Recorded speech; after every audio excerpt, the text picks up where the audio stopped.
Memasuki musim penghujan di tahun 2020 ini, Badan Penanggulangan Bencana Daerah atau BPBD Kabupaten Musirawas sudah mulai mempersiapkan sarana dan prasarana untuk mengantisipasi terjadinya banjir dan tanah longsor di 4 kecamatan wilayah Murah.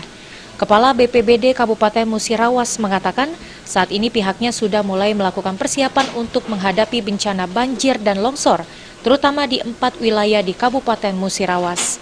Siaga 1x24 jam, sudah itu kami menghimbau kepada daerah rawan kecamatan daerah rawan bencana seperti Kecamatan Muara Tinggi, Muara Lakitan, PTSU Cecar, Megang Sakti, agar menghimbau kepada masyarakatnya mengurangi aktivitas di sekitar aliran sungai. Badan Meteorologi, Klimatologi, dan Geofisika atau BMKG mengatakan pada bulan Februari 2021, Kabupaten Murah harus waspada dengan musibah banjir dan longsor, karena pada bulan tersebut intensitas hujan bakal cukup tinggi. Baik, jadi kami tadi sampaikan bahwa memang untuk wilayah Musirawas, terutama perlu diwaspadai pada saat bulan Februari, di mana kejadian bencana hidrometeorologi terutama banjir itu meningkat.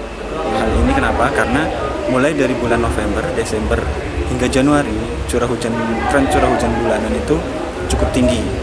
Nah, sehingga ketika kondisi curah hujan cukup tinggi dengan tanah yang sudah jenuh menampung uap air, maka akan terjadi sekitar wilayah tersebut itu jenuh.